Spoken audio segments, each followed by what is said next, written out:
कभी कभी एक औरत की जिंदगी में सब कुछ ठीक लगता है, घर, बच्चे, जिम्मेदारियां। लेकिन एक दिन अचानक शौहर कह देता है, मैं दूसरी शादी करना चाहता हूँ। ये जुमला औरत के दिल में खंजर की तरह उतरता है। सांस रुक जाती है, दिल जैसे बैठ जाता है। सोचती है, आखिर मुझ में कमी कहाँ रह गई। बेटी, सुनो, ये वक्त खुद को मलामत करने का नहीं, बल्कि खुद को पहचानने का है। अल्लाह ने तुम्हें औरत बनाया है।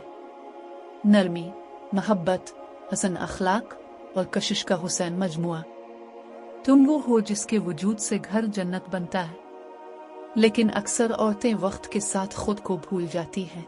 जिंदगी की भागदौड़ में वो औरत जो कभी खुशबू लगाती थी, शौहर के लिए संवरती थी, अब सिर्फ थकी हुई माँ, चुप रहने वाली बीवी बन जाती है।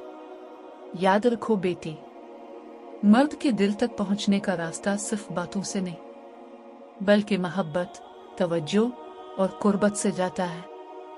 शौहर तुम्हारी तवज्जो का भूखा होता है। वो चाहता है कि तुम उसे चाहो, सुनो, इसके करीब रहो और उसे एहसास दिलाओ कि वो तुम्हारे लिए कीमती है। जब तुम खुद को इसके लिए संवारो, खुशबू लगाओ, नरमी से बात करो और उसकी छोटी छोटी जरूरतों का ख्याल मोहब्बत से रखो, तो वो तुम्हारे वजूद का आदी बन जाता है। फिर जब तुम ना हो, वो बेकरार हो जाता है। यही राज है इस दिवाजी मोहब्बत का। खुद को शौहर के दिल में इतना मजबूती से बिठाओ कि कोई दूसरा वहां जगह ना बना सके। लेकिन अगर तुम खुद इससे दूर रहो, हमेशा मसरूफ, थकी, नाराज रहो, तो वो बाहर तसल्ली ढूंढने लगता है। ये तल्ख बात है, मगर सच है।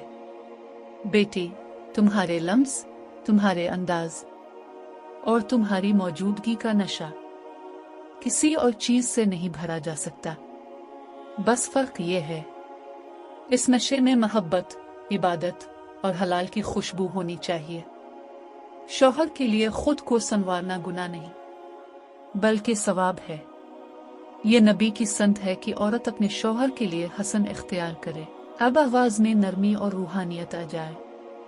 और अगर उसके बावजूद तुम्हारा शौहर बदल रहा है, तो बस एक बात याद रखो, दिलों को बदलने वाला तुम नहीं, अल्लाह है।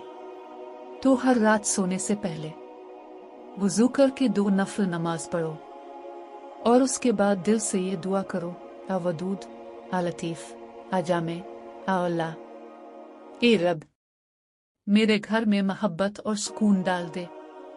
मेरे शौहर के दिल को मेरी तरफ माइल कर दे। अगर वो बहक गया है तो उसे हिदायत दे, और अगर ये रिश्ता मेरे हक में बेहतर नहीं, तो मुझे वो अता कर जो मेरे लिए खैर है।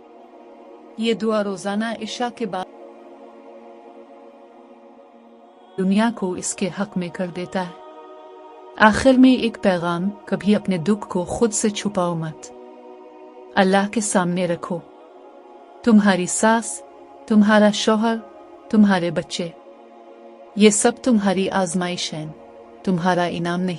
इन सब के दरमियान तुम्हारा असल ताल्लुक जब तुम जड़ जाओगी, तो सास भी बदल जाएगी, शौहर भी नरम पड़ जाएगा, और तुम्हारे घर में वो सुकून आएगा जो तुमने कभी महसूस नहीं किया होगा।